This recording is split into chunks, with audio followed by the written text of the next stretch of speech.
તો આજના લેક્ચરમાં આપણે શીખવા જઈ રહ્યા છીએ સ્વાધ્યાય 1.3. સ્વાધ્યાય 1.3 શરૂ કરતાં પહેલાં તેના માટે થોડાક અગત્યના સૂત્ર. સૌથી પહેલું સૂત્ર, ભારિત સરેરાશની રીતથી સૂચકાંક શોધવો. ભારિત સરેરાશની રીતે સૂચકાંક શોધવા માટેનું સૂત્ર છે સૂચકાંક I બરાબર સિગ્મા IW છેદમાં સિગ્મા W. બસ આટલું જ સૂત્ર આપેલું છે. અને જ્યારે રકમની અંદર ડબલ્યુની કિંમત આપેલી હોય ત્યારે ભારિત સરેરાશની રીતથી જ દાખલો ગણાશે, બીજી કોઈ રીત થશે નહીં. જ્યાં ડબલ્યુ બરાબર ભાર, ડબલ્યુ એટલે શું કહેવાય? ભાર. કારણ કે ડબલ્યુને આપણે ઇંગ્લિશમાં ભારના શું કહીશું? વેટ કહીએ. એટલા માટે ડબલ્યુ એટલે ભાર. ભારની જગ્યાએ જો મહત્વ કીધું હોય, મહત્વ, તો પણ ડબલ્યુ જ સમજવાનું. જો તમને ભાર શબ્દ ના આપ્યો ને એના બદલે મહત્વ શબ્દ આપ્યો હોય તો કોઈ વસ્તુનું મહત્વ આટલું હતું તો એ મહત્વ એટલે પણ શું સમજવાનું? ડબલ્યુ જ સમજવું.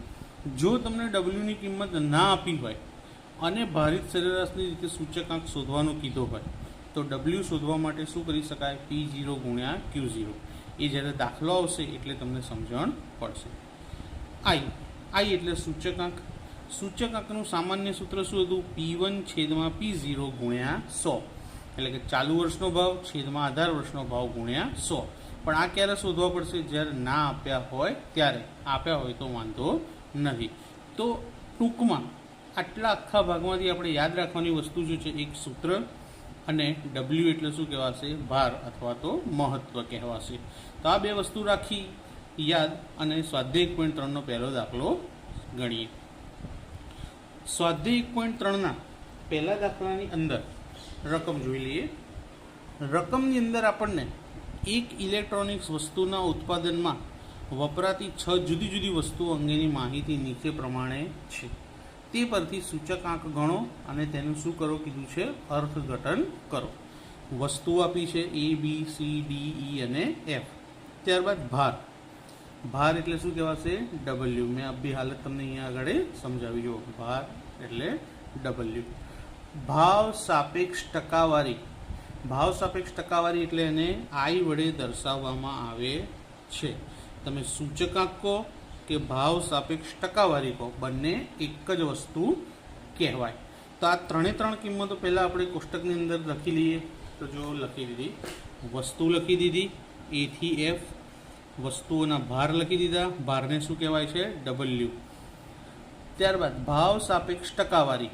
ભાવ સાપેક્ષ ટકાવારી એટલે શું કહેવાશે? સૂચકાંક. અને સૂચકાંકને શેના વડે દર્શાવાય? I વડે દર્શાવાય. તો એની કિંમતો પણ લખી દીધી. ત્યારબાદ I અને W આપેલા હોય તો ફક્ત એક જ ખાનું બનાવવાનું બાકી રહેશે. કયું? IW. એટલે કે Iનો અને Wના ખાનાની કિંમતોનો ગુણાકાર. તો સૌથી પહેલી કિંમત 5 ગુણ્યા 290, તેનો ગુણાકાર થશે 1450. શું થશે? 1450. ત્યારબાદ 10 ગુણ્યા 315 તો 3150. ત્યારબાદ 10 ગુણ્યા 280 તો 2800. 30 ગુણ્યા 300 તો કેટલા થશે? 9000. 20 ગુણ્યા 315 તેનો જવાબ આવશે 6300. અને 25 ગુણ્યા 320 તેનો જવાબ આવશે 8000. આટલું થઈ ગયા પછી બે ખાનાનો સરવાળો કરવો પડશે. એક ડબલ્યુના ખાનાનો સરવાળો અને એક IWનો સરવાળો. જે પણ ખાનાનો સરવાળો કરીએ તો તેના નામની આગળ સિગ્મા લખવું પડે, કારણ કે સિગ્મા એટલે સરવાળો કહેવાય. તો ડબલ્યુનો સરવાળો કરીએ તેને શું કહેવાશે? Sigma W. અને ડબલ્યુના બધી જ કિંમતોનો સરવાળો કરતાં આપણને કેટલો મળશે? 100. ત્યારબાદ IWનો સરવાળો કરીએ. તો IWનો સરવાળો કરીશું તો એની આગળ શું લખીશું? Sigma IW. કોઈ પણ ખાનાનું હંમેશા યાદ રાખજો, ધોરણ 12 માટે કહી રહ્યો છું કે ગમે ત્યારે જે પણ ખાનાનો સરવાળો કરો તેની આગળ શું લખી દેવાનું? હંમેશા સિગ્મા લખી દેવાનું. તો હવે આ 6 રકમોનો સરવાળો કરીએ તો સરવાળો મળશે આપણને 30700. કેટલો મળ્યો? 30700. હવે આપણને સૂચકાંક શોધવાનું કીધું છે તો સૂચકાંકની ગણતરી કરીએ. તો સૂચકાંક I બરાબર સિગ્મા IW છેદમાં સિગ્મા W. IW નો સરવાળો કેટલો મળ્યો આપણને? 30,700. તો લખીએ 30,700 છેદમાં સિગ્મા W ની કિંમત કેટલી હતી? 100. તો છેદમાં લખી દઈએ છીએ 100. તો 0 0 બંને ઉડી જશે. તો જવાબ આપણને કેટલો મળશે? 307. સૂચકાંકની જે કિંમત મળે એની પાછળ કોઈ એકમ લખાતો નથી. મેં તમને લક્ષણમાં લખાવ્યું હતું કે સૂચકાંક કેવું છે? એકમ રહિત છે, માટે પાછળ કોઈ એકમ લખાશે નહીં. હવે અહીં દાખલામાં આપણને અર્થઘટન લખવાનું કીધું છે. તો અર્થઘટન લખવા માટે આપણે શું કરીશું કે ભાઈ ચાલુ વર્ષનો સૂચકાંક કેટલો મળ્યો? 307. અને આધાર વર્ષનો સૂચકાંક હંમેશા કેટલો હોય? 100. તો આધાર વર્ષની સરખામણીએ આધાર વર્ષની સરખામણી એ ચાલુ વર્ષના સૂચક આંકમાં થયેલ ટકાવારી. હવે અહીંયા સૂચકાંકની કિંમત 100 કરતાં વધારે છે તો ટકાવારી શું આવશે? વધારો. જો કિંમત 100 કરતાં ઓછી હોય તો શું આવે? ટકાવારી ઘટાડો. હવે વધારો આવે માટે 307માંથી 100 શું કરી દઈશું? માઇનસ. તો જવાબ શું મળશે આપણને? 207. અને આ જે અર્થઘટનમાં ટકાવારી વધારો અથવા ઘટાડો શોધીએ એનો જે જવાબ આવે એની પાછળ ટકા લખવા જરૂરી છે. તો ટકાવારી વધારો અથવા તો ઘટાડો શોધાઈ ગયો. તો ફરીથી દાખલો એકવાર જોઈ લો. I આપ્યા હોય અને W આપ્યા હોય તો એક જ ખાનું બનાવવાનું. કયું? IW. અને W નો સરવાળો IW નો સરવાળો. સૂત્રમાં કિંમત મૂકી ભાગાકાર કરવાથી સીધો જ જવાબ મળી જાય. અને હંમેશા કોઈ પણ સૂચકાંકનું અર્થઘટન કીધું હોય તો ટકાવારી વધારો અથવા તો ઘટાડો શોધી લેવાનો. 100થી વધારે જવાબ આવ્યો હોય તો વધારો મળે, અને જો 100થી ઓછો જવાબ આવ્યો હોય અહીંયા તો અહીંયા ઘટાડો મળે. પણ વધારો આવ્યો તો માટે 307માંથી 100 શું કરી નાખ્યા? બાદ કરી નાખ્યા. હવે તમને થાય ઘટાડો આવ્યો હોય તો ઘટાડો આવ્યો તો 100 આગળ લખવાના અને આવેલો જવાબ એની પાછળ લખી બાદબાકી કરીશું. તો અહીંયા જવાબ આવ્યો 207%. તો આ શું મળ્યો આપણને? વધારો. અને આ અર્થઘટન કહેવાય. અર્થઘટન પૂછ્યું હોય તો લખવું ફરજિયાત છે. એનો 1 માર્ક આપવામાં આવે છે. આ દાખલો ટોટલ તમને 3 ગુણની અંદર પૂછાઈ શકે. હવે આ જ દાખલાની અંદર જો તમને ભાર આપ્યો હોય અને I ના આપ્યો હોય તો I શોધ્યા પછી IW નો ખાનું બનાવવું પડે. તો આપણે સ્વાધ્યાય 1.3 નો દાખલા નંબર 2 જોઈએ. તેની અંદર એ રીતનો દાખલો છે. તો જુઓ મિત્રો, દાખલા નંબર 2. દાખલા નંબર 2 ની અંદર વસ્તુ આપેલી છે, વસ્તુનો ભાર આપેલો છે, 2014 નો ભાવ અને 2015 નો ભાવ આપેલો છે. તો અહીં 2014 અને 15માં જૂનું વર્ષ કયું કહેવાશે? તો 2014 જૂનું કહેવાય અને 2015 નવું કહેવાય.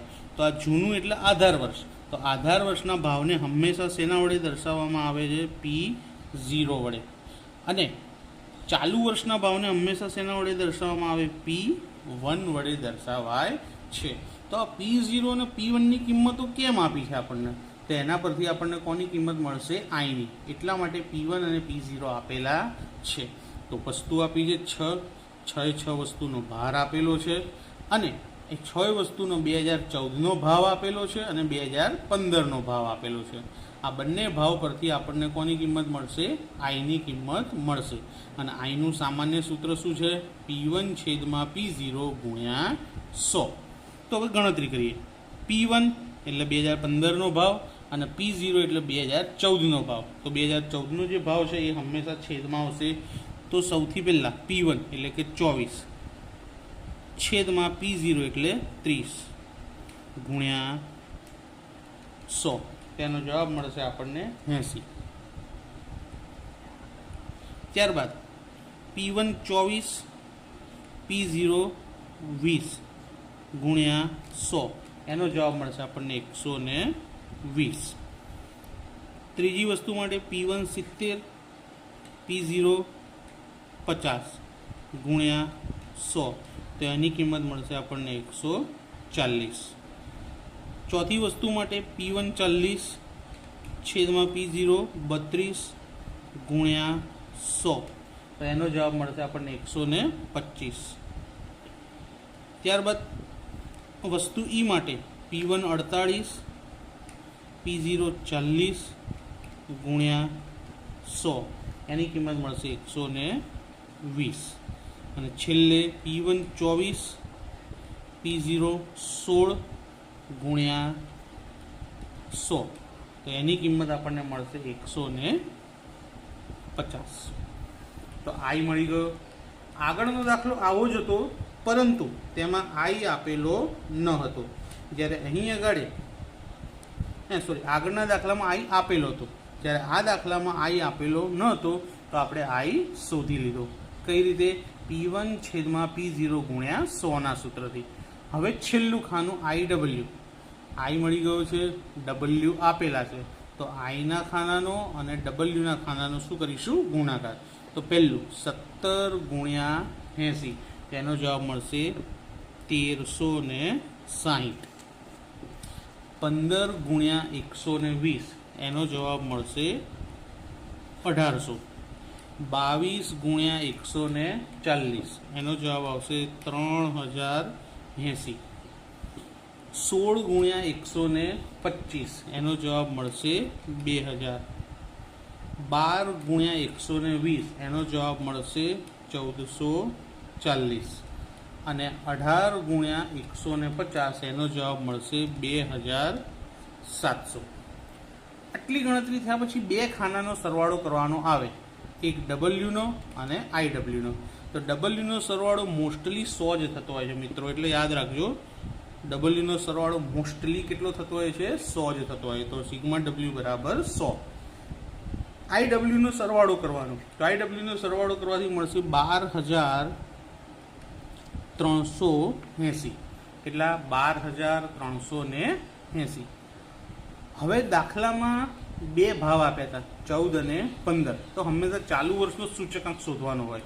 તો વર્ષ 2015નો સૂચકાંક સિગ્મા આઈડબ્લ્યુ છેદમાં સિગ્મા ડબલ્યુ. આઈડબ્લ્યુનો સરવાળો કેટલો આવ્યો હતો? 12380.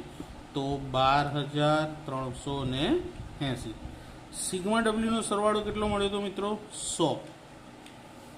છેદ ઉડાડી દઈએ તો જવાબ મળશે આપણને 123.8 પણ લખી શકાય કે 80 પણ લખી શકાય. હવે આ જે દાખલાની અંદર તમને અર્થઘટન માંગેલું છે, તો અર્થઘટન લખવા માટે અહીં વધારો થયો કહેવાય કે ઘટાડો? તો વધારો. કેમ? કારણ કે જવાબ કેવો મળ્યો છે? 100 કરતાં મોટો. તો ફરી અર્થઘટન લખી દઈએ. હવે અહીં આધાર વર્ષ અને ચાલુ વર્ષ આપેલા હતા. આધાર વર્ષ કયું હતું? 2014. અને ચાલુ વર્ષ કયું હતું? 2015. તો લખીએ વર્ષ 2014ની સરખામણીએ વર્ષ 2015માં સૂચકાંકમાં થયેલ ટકાવારી વધારો. તો સૂચકાંક કેટલો આવ્યો હતો? 123.80. એમાંથી શું બાદ કરી દઈશું? 100. તો જવાબ મળશે 23.80%. કારણ કે ટકાવારી વધારો શું થયો હતો? માટે જવાબમાં 23.80% શું થયો? સૂચકાંકમાં વધારો થયો. તો હવે આના જ જેવો એક પ્રેક્ટિસ માટે દાખલો હોમવર્કમાં, ઉદાહરણ નંબર 11. એક્ઝેક્ટ આના જેવું જ ઉદાહરણ છે. અર્થઘટન પણ લખવાનું છે અને સૂચકાંક પણ શોધવાનો છે. તો આગળ ઉદાહરણ 11 ગણશો એટલે તમને ભારિત સરેરાશની રીતથી સૂચકાંકના દાખલા પાક્કા આવડી જશે. હવે આપણે નવી 3 રીત શીખવા જઈ રહ્યા છે, લાસ્પિયર, પાસે અને ફિશર. તો સૌપ્રથમ તેના સૂત્રો જોઈએ. તો મોસ્ટ ટાઈમથી સૂત્રો તરીકે આ 3 સૂત્રો યાદ રાખજો. સૂત્રો શીખ્યા પહેલાં આ બે નામ નિર્દેશન ખૂબ જ જરૂરી. P1 P0 મેં તમને પહેલાં કહી દીધું છે. P1 એટલે ચાલુ વર્ષનો ભાવ, P0 એટલે આધાર વર્ષનો ભાવ. એ જ રીતે Q1 અને Q0. Q1 એટલે ચાલુ વર્ષનો જથ્થો કે જે આપણે ઉપયોગ કર્યો, જથ્થો પણ કહી શકાય અને વપરાશ પણ કહી શકાય. એ જ રીતે Q0 બરાબર આધાર વર્ષનો જથ્થો અને વપરાશ પણ કહી શકાય. તો આનો મતલબ શું થયો કે જ્યાં શૂન્ય આવતું હોય ત્યાં હંમેશા જૂનો ભાવ હોય અને 1 આવતું હોય ત્યાં હંમેશા નવો ભાવ હોય, આજનો ભાવ. બરાબર? તો યાદ રહેશે એ રીતે કે ભાઈ 1 આવે એટલે ચાલુ ભાવ આજનો અને 0 આવે એટલે કે જૂનો ભાવ, આધાર વર્ષનો ભાવ આપેલો હોય. તો સૌથી પહેલાં લાસ્પેયરનું સૂત્ર શીખવાનું છે.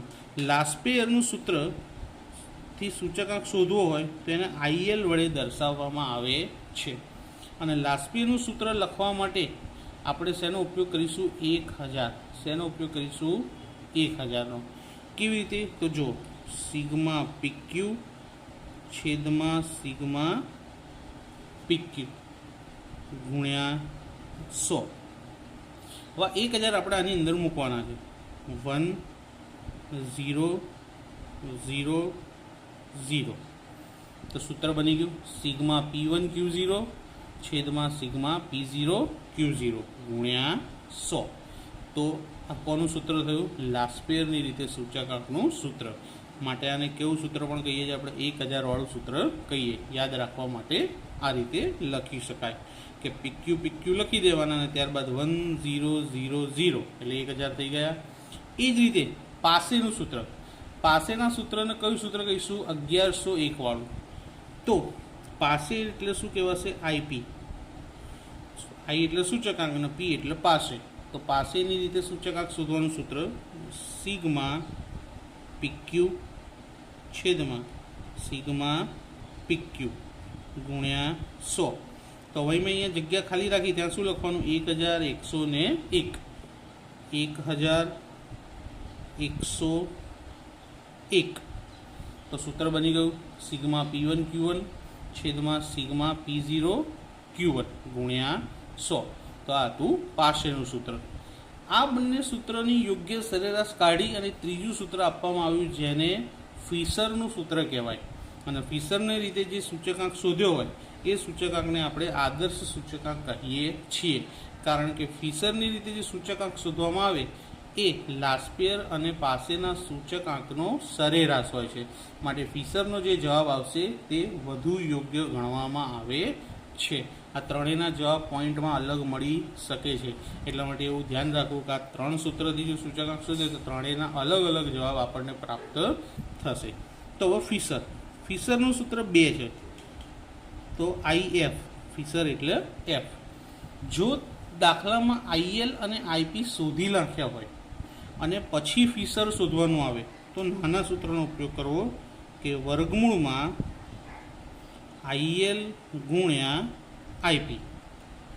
ક્યારે આ સૂત્રનો ઉપયોગ કરવાનો? કે જ્યારે IL અને IP શોધી લીધા હોય ત્યારે. અહીંયા લખી દો બ્રેકેટમાં IL અને IPની કિંમત મળેલ હોય ત્યારે તો જ આ સૂત્રનો ઉપયોગ કરાય. હવે એમ થાય કે સાહેબ જો IL અને IP ના મળ્યા હોય ને ડાયરેક્ટ એકલો ફિશર શોધવાનો કીધો હોય તો મોટું સૂત્ર આવશે. પણ ગભરાવાની જરૂર નથી. મોટું સૂત્ર આ 2 સૂત્રોને ભેગા કરીને જ બનાવવામાં આવશે. તો અથવા કરી અને મોટું સૂત્ર જાણીએ. તો IF બરાબર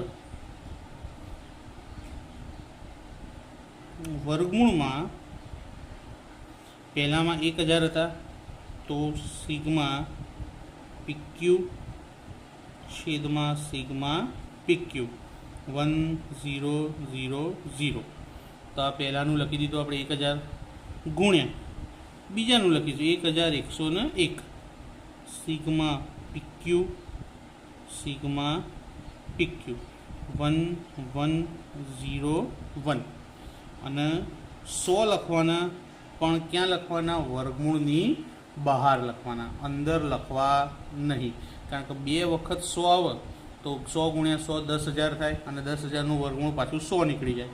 એટલે 100 આપણે ક્યાં લખીશું? વર્ગમૂળની બહાર, અંદર લખીશું નહીં. તો જો IL અને IP ના મળ્યા હોય તો આ બીજા સૂત્રનો ઉપયોગ કરવો. તો ખબર પડી 4 સૂત્ર. ILનું એક IPનું સૂત્ર અને આ બંને શોધી લીધા હોય તો આ ત્રીજું સૂત્ર, અને જો આ બે ના શોધ્યા હોય તો ચોથું સૂત્ર વાપરવાનું. તો આ ચારે ચાર સૂત્ર મોસ્ટ આઈએમપી સૂત્ર કહેવાશે, અને આ દાખલા 3 કે 5 ગુણની અંદર પૂછાવા માટે મોસ્ટ આઈએમપી દાખલા છે. માટે આ ચારે ચાર સૂત્રના દાખલા આવડવા જ જોઈએ. તો હવે આ ચાર સૂત્રની મદદથી એટલે કે આ આઈએલ, આઈપી અને આઈએફ કેવી રીતે શોધાય તેનો એક આજે આપણે ઉદાહરણ એટલે કે એક દાખલો જોઈએ. તો સ્વાધ્યાય 1.3નો દાખલા નંબર 3 કે જેની અંદર આપણને માહિતી આપી છે 2014 અને 15ની. તો જોઈએ માહિતી કયા વર્ષની માહિતી આપી છે, 2014ની અને 2015ની. બંને વસ્તુ આપી છે, જથ્થો પણ આપ્યો છે અને ભાવ પણ આપ્યો છે. જથ્થો પણ અને ભાવ પણ. વસ્તુ આપેલી છે અને વસ્તુની સાથે સાથે વસ્તુઓના એકમ, જેમ કે ઘઉંને કિગ્રામાં માપવામાં આવે, ચોખા પણ કિગ્રામાં મપાય, દાળ ખરીદવા જાઓ તો એ પણ કિગ્રામાં, તેલ ખરીદવા જાઓ તો એને પણ કિગ્રામાં. તેલ લીટરમાં મળતું નથી. કાપડ લેવા જાઓ તો મીટર, અને કેરોસીન ખરીદવા જાઓ તો લીટરમાં મળે છે. એકમ અત્યારે આપ્યા છે પણ આનો કોઈ જ ઉપયોગ, કોઈ મતલબ થતો નથી. દાખલામાં આનું અત્યારે હાલ કોઈ કામ છે નહીં. જ્યારે આગળ બીજા દાખલામાં આવશે એ વખતે હું તમને જણાવીશ. આપણે અત્યારે કામ છે ખાલી 2014નો જથ્થો ભાવ અને 2015નો જથ્થો અને ભાવનો. વસ્તુઓ લખી છે, વસ્તુઓ પણ લખેલી જ રહેશે, એનો કોઈ ઉપયોગમાં આવશે નહીં. હવે દાખલો ગણવા માટે સૌથી પહેલાં તો આપણને સંજ્ઞા ખબર હોવી જોઈએ. તો 2 વર્ષ આપ્યા છે, તેમાંથી આધાર વર્ષ કયું કહેવાય, જૂનું. તો આ આધાર વર્ષ અને આ કયું વર્ષ કહેવાશે, ચાલુ વર્ષ. આધાર વર્ષના જથ્થાને આપણે શું કહીએ છીએ, Q0, અને આધાર વર્ષના ભાવને આપણે શું કહીએ છીએ, P0. એ જ રીતે ચાલુ વર્ષના જથ્થાને આપણે શું કહીએ છીએ, Q1, અને ભાવને શું કહીએ છીએ, P1. તો ચાલુ ભાવ હોય ત્યારે 1 અને આધાર વર્ષનો ભાવ હોય ત્યારે 0 આવશે. તો જથ્થો અને ભાવ ખબર પડી ગઈ. જથ્થો એટલે ક્વોન્ટિટી એટલે Q, અને ભાવ એટલે પ્રાઇસ, એટલા માટે P વડે દર્શાવવામાં આવે છે. અને જૂના હોય એને 0 અને નવો હોય તો 1 લખી દેવાના. હવે દાખલા નંબર 3ની અંદર આઈએલ, આઈપી અને આઈએફ ત્રણેય વસ્તુઓ આપણે શોધવાની છે. તો પહેલાં એના માટે કોષ્ટક બનાવીએ. આટલી રકમમાં તમને કિંમતો આપેલી જ છે આટલી. હવે આ 4 ખાના આપણે જાતે બનાવવાના છે. તો શરૂઆત કરીએ. 4 ખાના બનાવવા માટે પહેલાં તો 4 ખાનામાં PQ લખી દઈએ. પછી યાદ હોય તો પહેલું સૂત્ર શેના વાળું હતું, 1000 વાળું, તો 1000 1000. અને બીજું સૂત્ર શું હતું, 1101, તો 1101. તો ખાના બની ગયા. પહેલું ખાનું શું બન્યું, P1 Q0. તો P1નો અને Q0નો શું કરવાનું રહેશે મિત્રો, અહીંયા ગુણાકાર. તો જો આ P1નું ખાનું અને આ છે Q0નું, એટલે કે પહેલું અને આ છેલ્લું, આ બંનેનો શું થશે, ગુણાકાર. તો 20 ગુણ્યા 18 કેટલા થાય, 360. ત્યારબાદ 10 ગુણ્યા 31.25 તો 312.5. 10 ગુણ્યા 29.5 તો 295. 6 ગુણ્યા 30 તો 180. 15 ગુણ્યા 25 375. અને 18 ગુણ્યા 28.8 તો 518.4. તો આપણું ખાનું બની ગયું. હવે આનો સરવાળો કરીએ તો કોનો સરવાળો, P1 Q0નો. તો મેં બી હાલ કીધું કે સરવાળો કરો તો પહેલાં આગળ શું લખવું પડે, સિગ્મા P1 Q0. તો આનો સરવાળો કરીશું, તેનો સરવાળો શું મળશે આપણને, 2040.9. 2040.9. ત્યારબાદ P0 Q0. તો જો આ P0 અને આ Q0 એટલે પહેલા અને બીજા ખાનાનો ગુણાકાર. તો 20 ગુણ્યા 15 કેટલા થાય, 300. 10 ગુણ્યા 20 200. 10 ગુણ્યા 26.50 265. 6 ગુણ્યા 24.8 148.8. 15 ગુણ્યા 21.25 તો 300 18.75 18 ગુણ્યા 21 378. આનો પણ સરવાળો તો સિગ્મા P0 Q0 લખાશે, સિગ્મા P0 Q0, અને આનો સરવાળો કરીએ તો જવાબ મળશે 1610.55. 1610.55. એ જ રીતે P1 અને Q1, P1 અને Q1 તો છેલ્લા બે ખાનાનો ગુણાકાર 30 ગુણ્યા 18, તો એનો જવાબ આવશે 540. 15 ગુણ્યા 31.25, એનો જવાબ આવશે 468.75. ત્યારબાદ 15 ગુણ્યા 29.5, એનો જવાબ મળશે 442.5. 8 ગુણ્યા 30 તો 240. 25 ગુણ્યા 25 625. 30 ગુણ્યા 288, તો એનો જવાબ મળશે 864. તો આનો પણ સરવાળો તો sigma P1 Q1, sigma P1 Q1 નો સરવાળો કરીએ આ બધા જ અંકોનો, તો જવાબ મળશે 3180.25.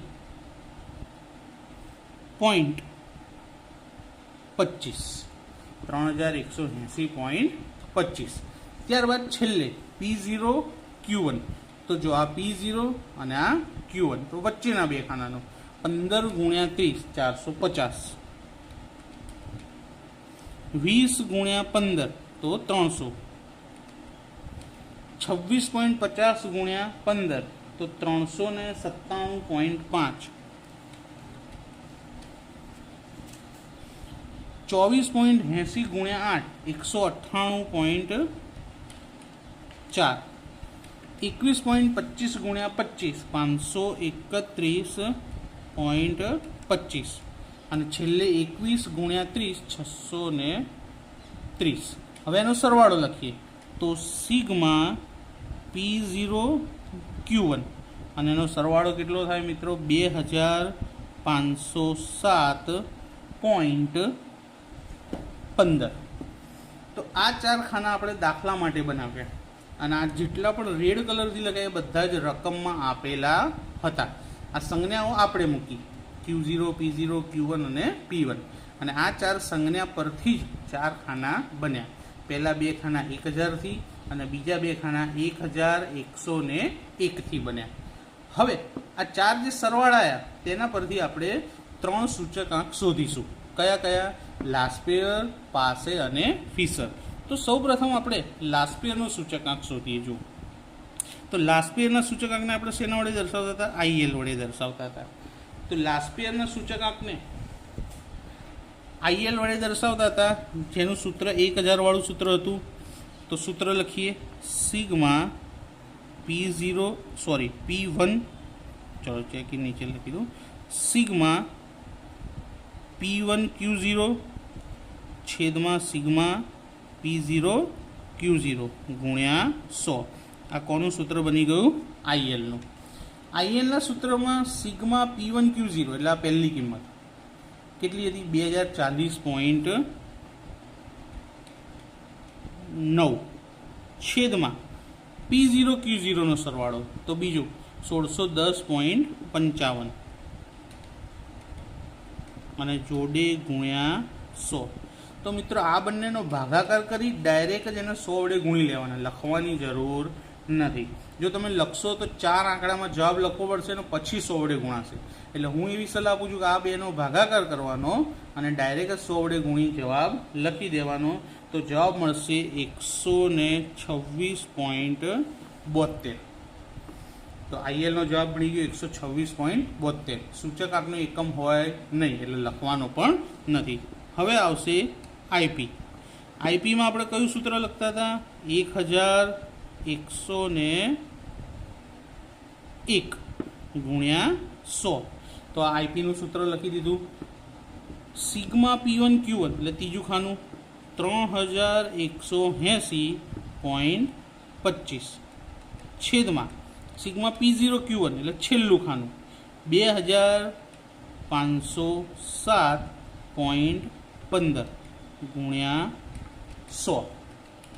આ બંનેનો ભાગાકાર અને ડાયરેક્ટ એને ગુણ્યા 100, તો 126.85. તો જવાબ આપણને મળી ગયો આઈએલ અને આઈપીનો.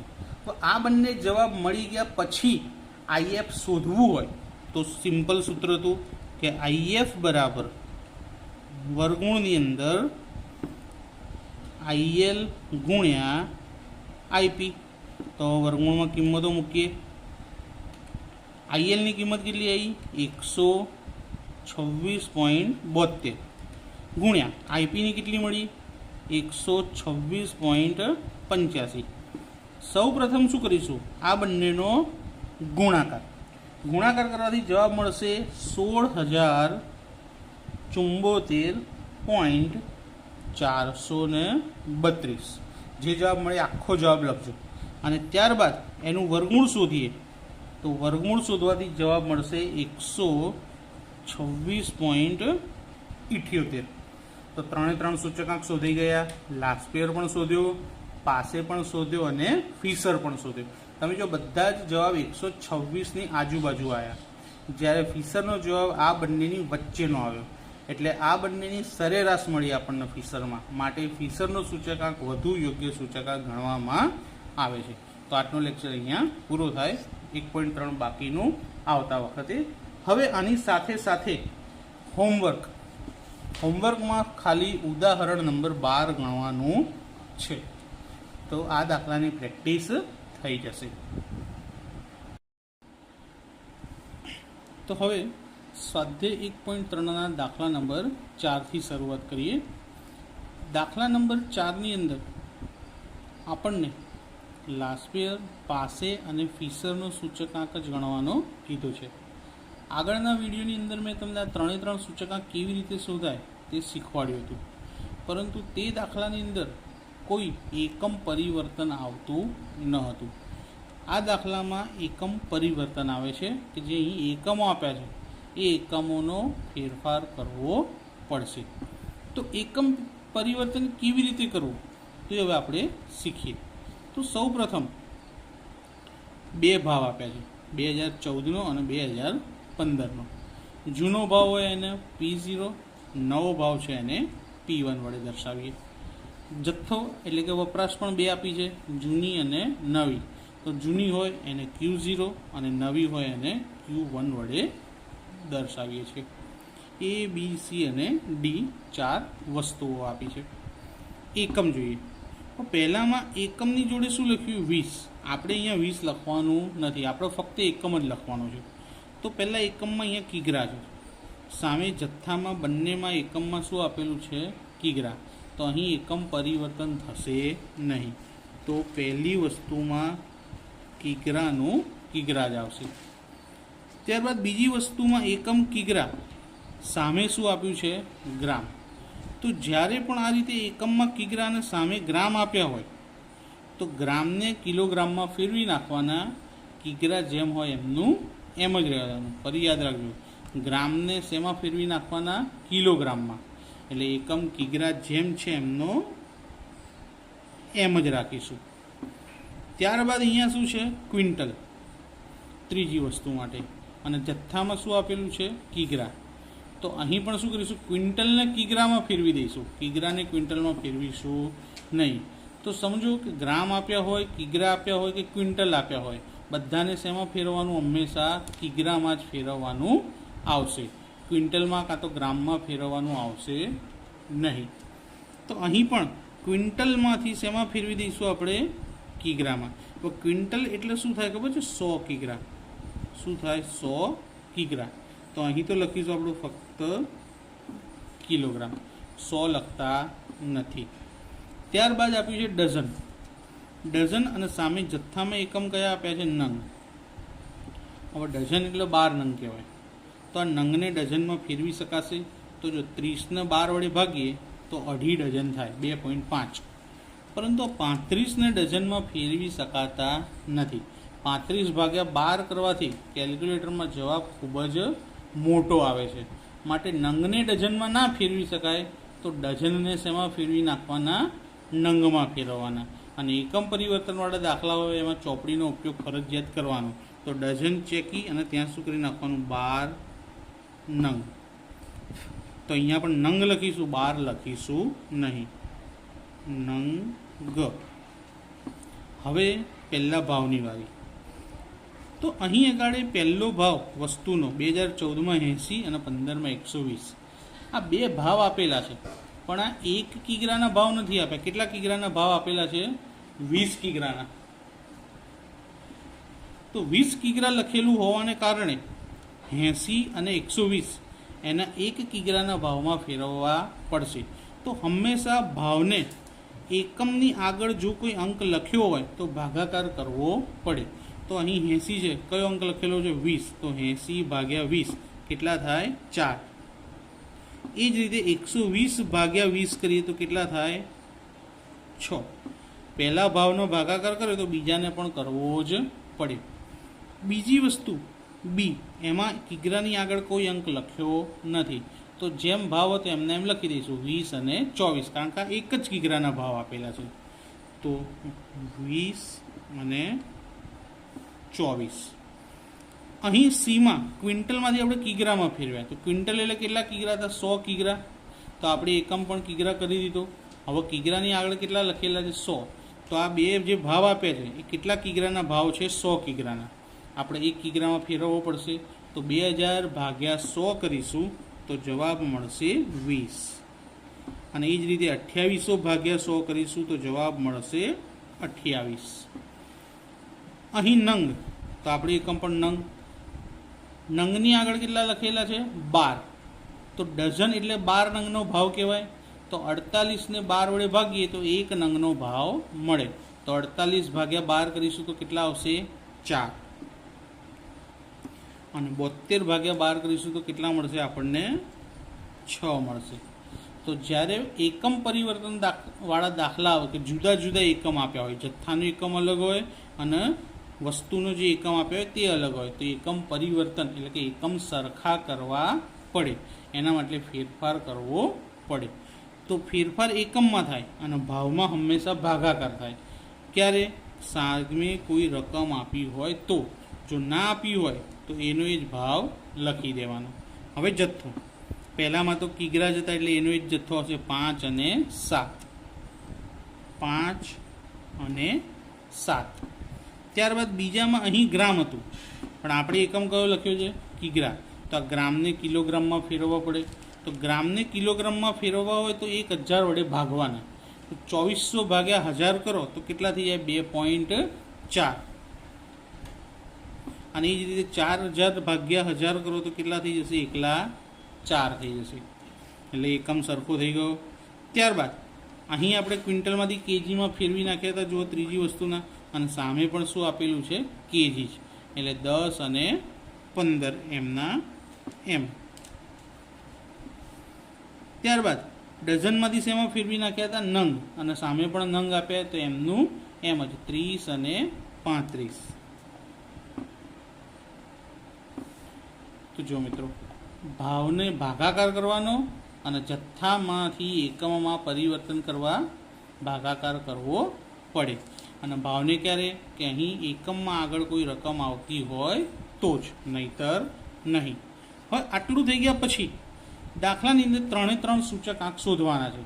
તો 3 સૂચકાંકની અંદર શોધવા માટે પહેલાં તો આપણે શું લખીશું? PQ, PQ, PQ અને PQ. પહેલામાં 1000, 1101.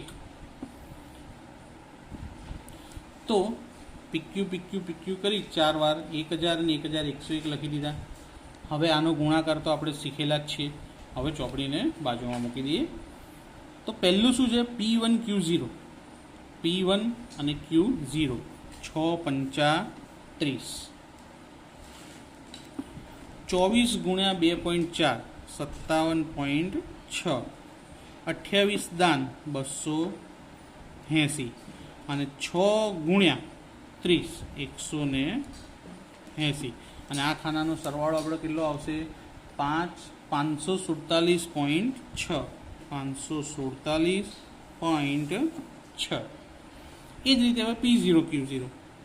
P0 અને Q0 પહેલું ત્રીજું 4 પંચા 20, 20 ગુણ્યા 2.4 48, 20 ગુણ્યા 10 200, 4 ગુણ્યા 30 120, અને હવે એનો સરવાળો કરીશું તો 388.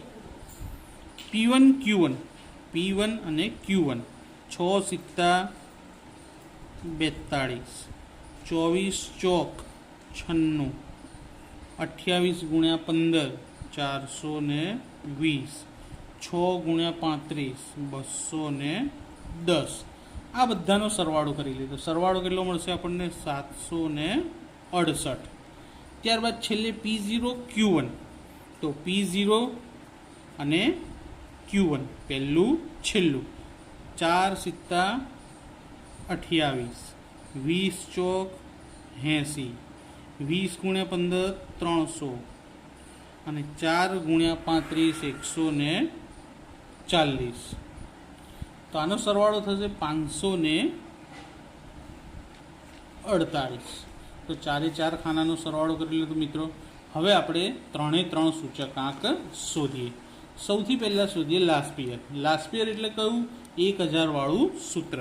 તો એનું સૂત્ર લખીએ પહેલાં કે IL બરાબર sigma P1 Q0 upon sigma P0 Q0 ગુણ્યા 100. જો આ રીતે યાદ ના રહેતું હોય તો મેં તમને સિગ્મા PQ કરીને આગળના લેક્ચરમાં સમજાવ્યું હતું, એ રીતે લખી દેવાનું. સિગ્મા P1 Q0ની કિંમત 547.6 છેદમાં P0 Q0નો સરવાળો 388 ગુણ્યા 100. ભાગાકાર કરી ડાયરેક્ટ 100 વડે શું કરવાનું? ગુણી લઈશું. તો 141.13 એટલે કે લાસ્ટ યર મળી ગયો. હવે પાસેમાં સૂત્રમાં શું બનશે? 1101 ગુણ્યા 100. તો એની કિંમત 768 છેદમાં 548. સરવાળો લખવાનો હતો, અહીંયા કિંમત રેડી જ છે, ગુણ્યા 100. 768 ભાગ્યા 548 ગુણ્યા 100 ડાયરેક્ટ 140.15. હવે ફિશરનો સૂચકાંક. ફિશરના સૂચકાંકમાં IL અને IP શોધ્યા હોય તો નાના સૂત્રનો ઉપયોગ કરીશું કે વર્ગમૂળમાં IL ગુણ્યા IP. બંનેની કિંમત આપણી પાસે રેડી છે, એ કિંમતો લખી દઈશું.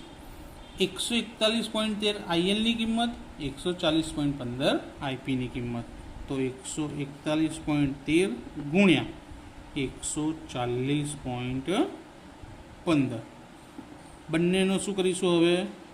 ગુણાકાર. ગુણાકાર મળશે આપણને 19,779.3695.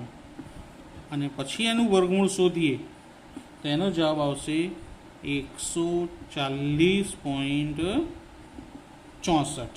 તો જો આ બંનેની વચ્ચેનો જવાબ મળે ને આપણને, તો IF છે એને આદર્શ સૂચકાંક કહેવાય છે. ફિશરનો તો કહેવાય, જોડે જોડે આદર્શ પણ કહેવાય. તો હવે જુઓ, આવો જ દાખલો ચોપડીમાં ઉદાહરણ 13 છે, જે ગણશો એટલે તમને ઉપરના દાખલા વિશે માહિતી મળશે, બરાબર. અને ઉદાહરણ હોવાથી ચોપડીમાં રેડી છે. હવે આપણે જોઈએ દાખલા નંબર 5. એમાં પણ એકમ પરિવર્તન જ છે, પણ ફક્ત શું શોધવાનું કીધું છે? આદર્શ સૂચકાંક ગણો. સોરી, એટલે કે IF જ શોધવાનો કીધેલો છે. તો એની અંદર પણ વસ્તુ આપેલી છે, અને ત્યારબાદ અહીં જે ખાનું બને એ ખાનું કયું આવશે? એકમનું ખાનું બનશે.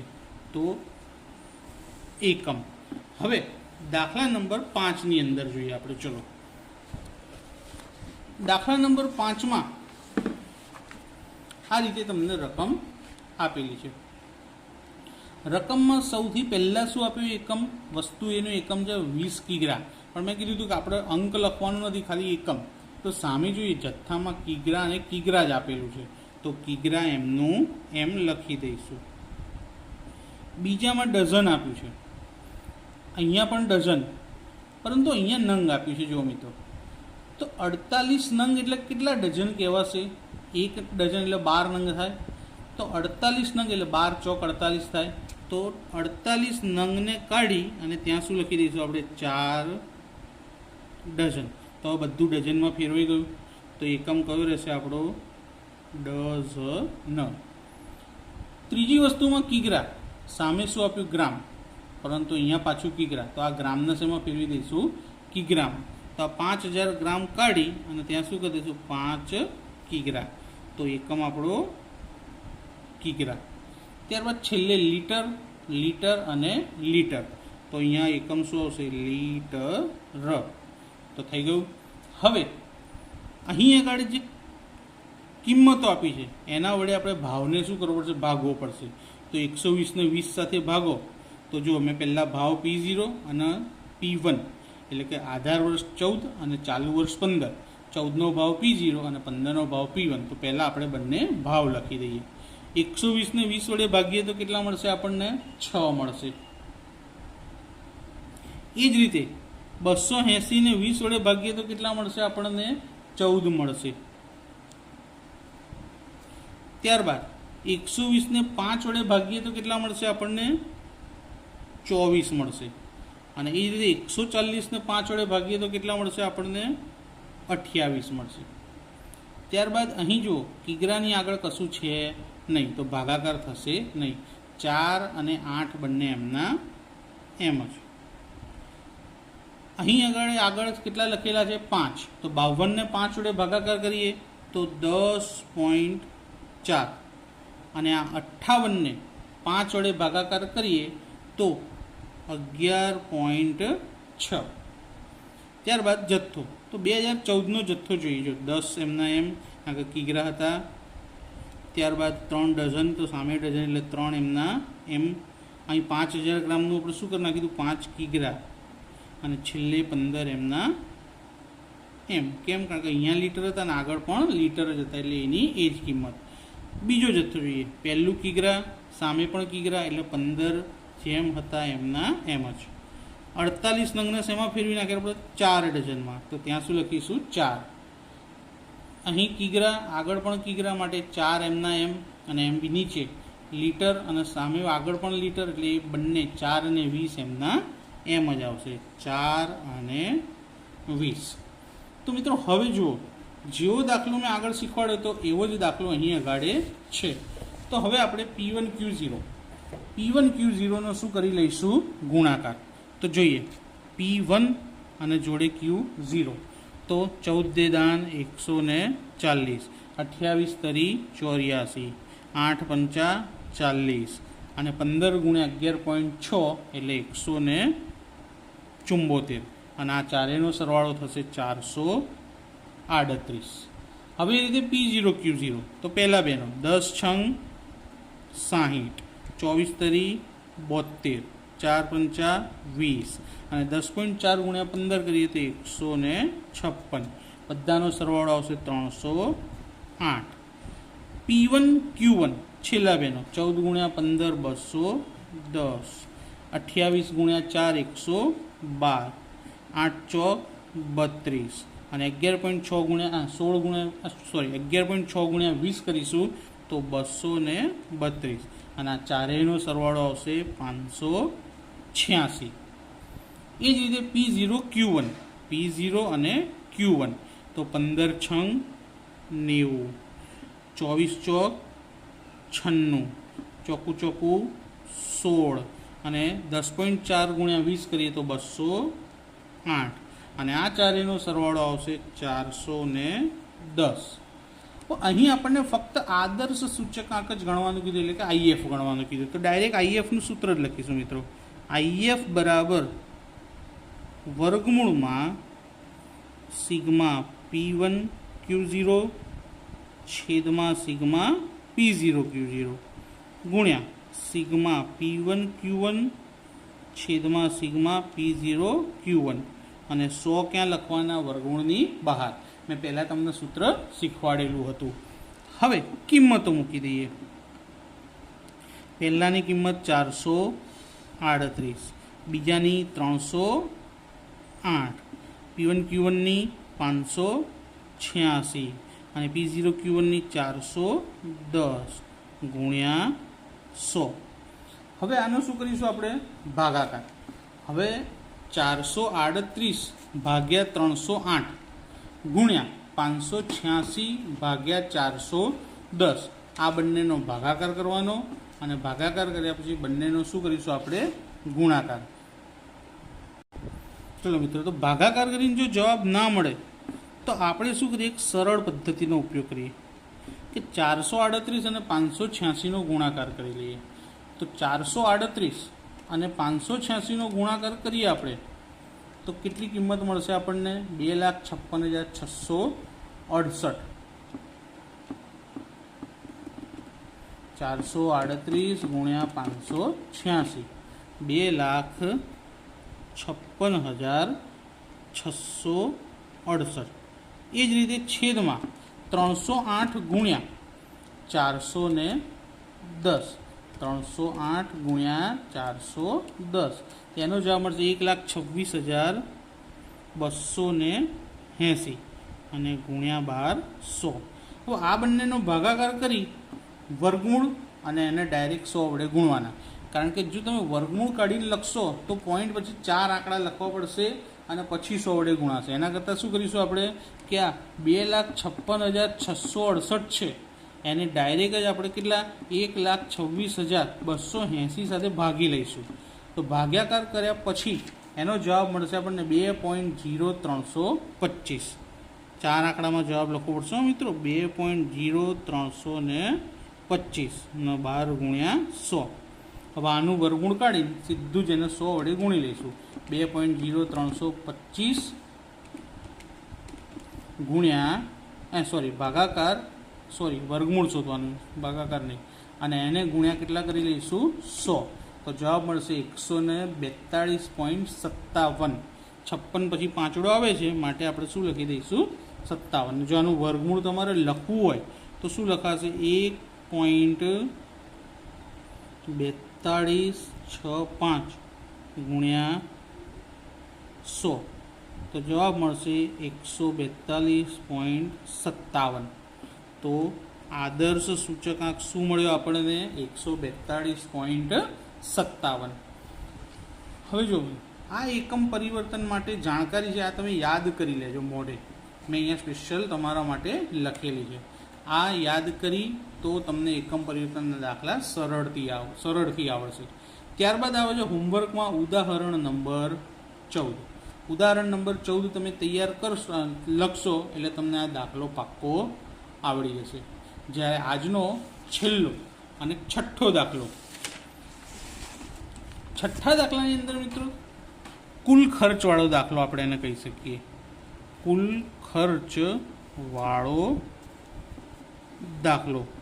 તમારી પાસે ટેક્સ્ટ બુક હશે, એની અંદર તમે જોશો કે દાખલા નંબર 6ની અંદર વસ્તુ આપી છે, આધાર વર્ષ 2014, ચાલુ વર્ષ 2015, આધાર વર્ષનો ભાવ, ચાલુ વર્ષનો ભાવ અને જોડે કુલ ખર્ચ આપ્યું છે.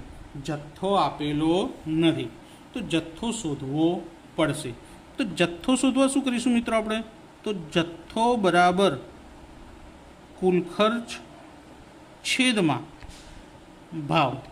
અહીં પણ જથ્થો બરાબર કુલ ખર્ચ છેદમાં ભાવ.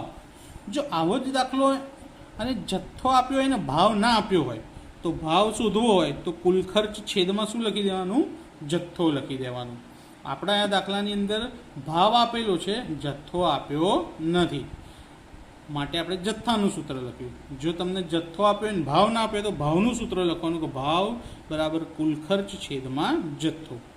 હવે આધાર વર્ષનો જથ્થો તો એટલે Q0 ધાર્યો એને, અને અહીંયા ચાલુ વર્ષનો જથ્થો તો એટલે Q1. હવે આપણે એની કિંમતો લખીએ. કુલ ખર્ચવાળામાં એકમ પરિવર્તન આવતું નથી, તો પહેલાં હું ચોપડીમાંથી આધાર વર્ષનો ભાવ લખી નાખું 2014નો. તો 2014ના ભાવ આપેલા છે 100, 100, બીજામાં પણ 100, ત્યારબાદ ત્રીજામાં 150, 180 અને 250. જથ્થો શોધવો હોય તો કુલ ખર્ચ ભાગ્યા ભાવ. તો તો કુલ ખર્ચ કેટલો આપ્યો છે 2014માં? પહેલી વસ્તુનો 400, તો 400ના છેદમાં 100 લખવાના, એટલે આપણને જથ્થો મળી જશે 4. એ જ રીતે વસ્તુ બી માટે કુલ ખર્ચ આપ્યો છે 500, તો 500ના છેદમાં 100 લખીશું તો એનો જથ્થો મળશે 5. એ જ રીતે વસ્તુ સીનો કુલ ખર્ચ આપ્યો છે 600, 600 ભાગ્યા 150 એટલે જવાબ આવશે 4. ત્યારબાદ ડી માટે આપ્યો છે કુલ ખર્ચ 1080 ભાગ્યા 180, તો એમાં જવાબ મળશે 6. અને છેલ્લે આપેલા છે આપણને 1000 ભાગ્યા 250, તો એનો જવાબ આવશે 4. તો મિત્રો બધું જોઈ લીધું આપણે. કુલ ખર્ચ જેટલા આપ્યા હતા એને ભાવ સાથે શું કરી લીધા? ભાગી લીધા. જુઓ, જેટલા ભાવ હતા એ બધા છેદમાં લખી કુલ ખર્ચને ભાગ્યા એટલે આપણને આ શું મળ્યા? જથ્થો મળ્યો. હવે એ જ રીતે 2015નો ભાવ લખી દઈએ પહેલાં. તો 2015નો ભાવ 120, 120, 160, 200 અને 300. હવે કુલ ખર્ચ, તો વસ્તુ એ માટે કુલ ખર્ચ કેટલો છે? એમાં 720 છે અને ભાગ્યા શું લખવાનું? 120, એટલે જવાબ આવશે 6. ત્યારબાદ 600 ભાગ્યા 120, એનો જવાબ આવશે 5. ત્યારબાદ 800 ભાગ્યા 160, એમાં પણ 5. ત્યારબાદ 1000 ભાગ્યા 200, એમાં પણ 5. અને છેલ્લે 1200 ભાગ્યા 300, એનો જવાબ આવશે 4. તો જુઓ, P0 અને P1 આપેલા હતા અને P0 P1ની મદદથી અને કુલ ખર્ચની મદદથી Q0 અને Q1 આપણે શોધી લીધા. હવે પછીના 4 ખાના એક જ સમાન આવે છે. તો પહેલાં P1 અને Q0નો ગુણાકાર કરીએ મિત્રો. તો આ રહ્યું P1 અને આ જોડે Q0, તો એનો ગુણાકાર આપણે કરીએ તો 120 અને 4 જોડે 480, 120 5 જોડે 600, ત્યારબાદ 160નો 4 જોડે 640, 200નો 6 જોડે 1200, 300નો 4 જોડે પણ 1200. હવે એ રીતે 0 0 પહેલું ને બીજું, તો કુલ ખર્ચ જ મળવાનો છે આપણને. જુઓ, 100 ચોક 400, 100 પંચા 500, 150 ચોક 600, 180 ગુણ્યા 6 1080, 250 ચોક 1000. હવે P1 અને Q1, તો અહીં પણ આપણને ગુણાકાર જ મળશે. જોજો, 120 ગુણ્યા 6 720, 120 ગુણ્યા 5 600, 160 ગુણ્યા 5 800, 200 ગુણ્યા 5 1000, 300 ગુણ્યા 4 1200.